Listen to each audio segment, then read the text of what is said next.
Buenas tardes, señoras y señores, bienvenidos a OPAO Noticias, edición mediodía. Keiko Fujimori y Pedro Pablo Kuczynski llevan casi un mes de campaña para la segunda vuelta electoral y han aprovechado este tiempo para realizar viajes al interior de nuestro país.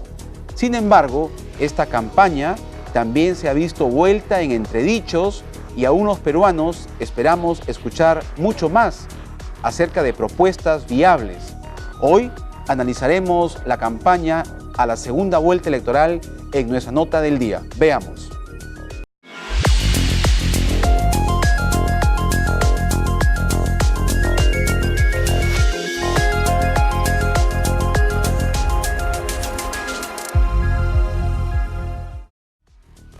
Keiko Fujimori y Pedro Pablo Kuczynski llevan casi un mes de campaña en la segunda vuelta, tiempo que han aprovechado para realizar actividades no solo en Lima, sino también para viajar al interior del Perú. Keiko, candidata de Fuerza Popular, estuvo por el norte y sur del país. Por su parte, el postulante de Peruanos por el Cambio también se dirigió al sur, al Brain, y además optó por realizar un viaje fuera del territorio nacional. Como parte de su campaña, Kuczynski se reunió con comunidades de peruanos en Estados Unidos. El 15 de abril, PPK estuvo en Arequipa.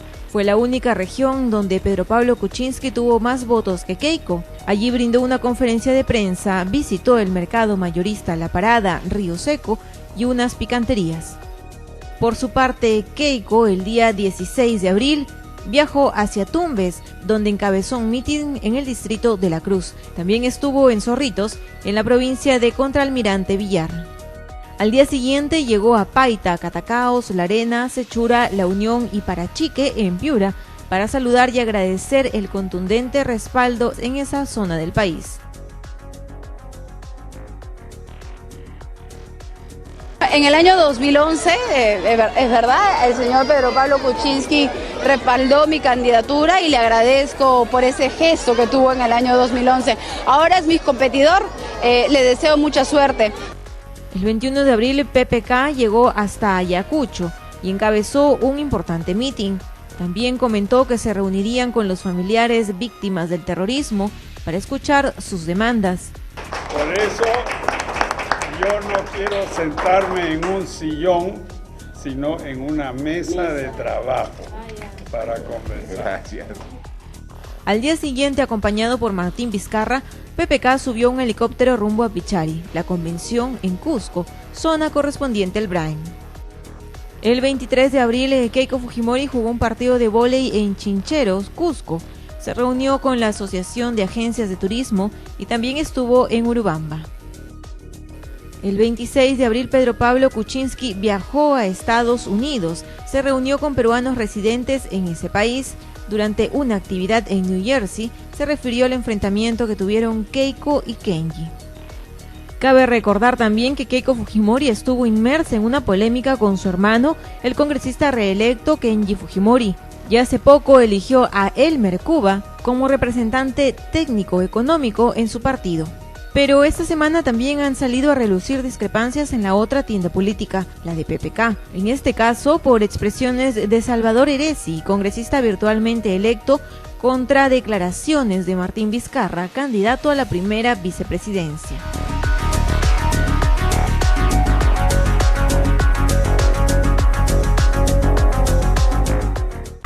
Ese es el panorama previo al domingo 5 de junio, donde todos los peruanos iremos a sufragar nuevamente para elegir al presidente o presidenta de nuestro país. Para conversar sobre estas estrategias que se están utilizando, hemos invitado el día de hoy, siempre en vivo, al analista político Dani Díaz para conversar acerca de qué es lo que se debe y no debe hacerse en estas contiendas electorales cuando ya estamos, repito, a un mes de las elecciones en su segunda vuelta. Bienvenido, Dani Díaz, a OPAO Noticias. Un placer.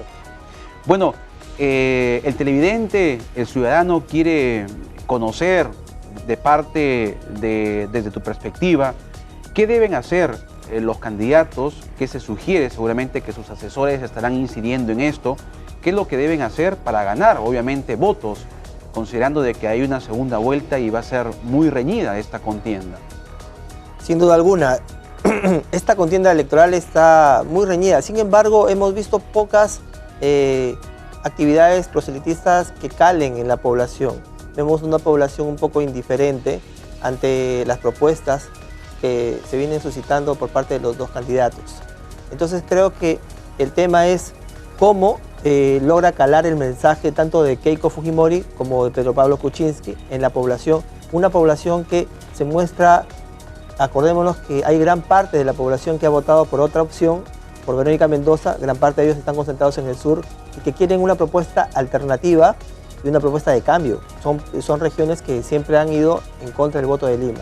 Por lo tanto, ellos quieren algo que sin duda alguna sean propuestas concretas y que hagan realidad muchos cambios a nivel de las políticas económicas, a nivel de,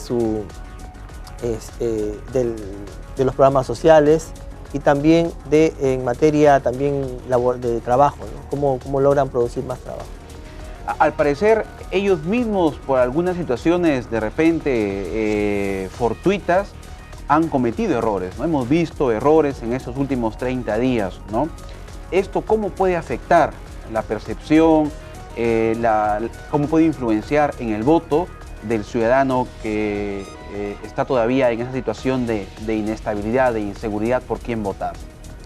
Creo que ambos candidatos han cometido errores. Uno de los errores más resaltantes ha sido el de Kenji, al salir a declarar que él quiere ser presidente en el 2021. Entonces, este error le ha costado muchísimo, a tal punto que ha tenido que rectificarse y Keiko ha tenido que sacar un tuit en donde señalaba que no hay favoritismo ni posiciones personalistas, ¿no?, en ese tuit. Entonces, eso le ha costado mucho recuperarse, creo yo, a Keiko, y Pedro Pablo también se le ha visto, a Kuczynski se le ha visto un poco apagado. Mucho se le ha criticado por el viaje, ¿no?, a Estados Unidos. En Estados Unidos, ¿no? Y por lo tanto también ha estado un poco alejado de la población. Recién se está volviendo a conectar con la población. Entonces son errores que han ido cometiendo. Por otro lado, en cuanto a las propuestas, también ha habido propuestas pues muy populistas. Por ejemplo, ¿cuáles precisamente? ¿En cuáles caerían en ese populismo? Sí, por ejemplo, una de ellas, la más resaltante, es el tema de Keiko respecto al tema de la policía, al 24x24. Ella se ha mostrado en contra de este cambio y se ha mostrado a favor de regresar al sistema de 24x24. Los analistas, la gente, opina que esto lo hace con la intención de regresar al tema del sistema 24x24 que beneficiaba a población policial y a sus familias. Por lo tanto, esto sin duda alguna lo hace con la intención de calar y obtener el voto policial y de la familia policial. Otra de las cosas que ha ofrecido es el tema de hacer el famoso convenio o acta con los mineros informales, ¿no?, y criticar el proceso de formalización de este gobierno. Este gobierno sin duda alguna no ha sido el más exitoso en formalizar a los mineros artesanales, pero sin duda regresar a foja cero creo que sería un error, ¿no?, porque la minería informal contamina nuestra selva, ¿no?, etcétera. Entonces, y también se ha mostrado a favor, porque sabemos que también constituye un gran bolsón de electores los mineros informales.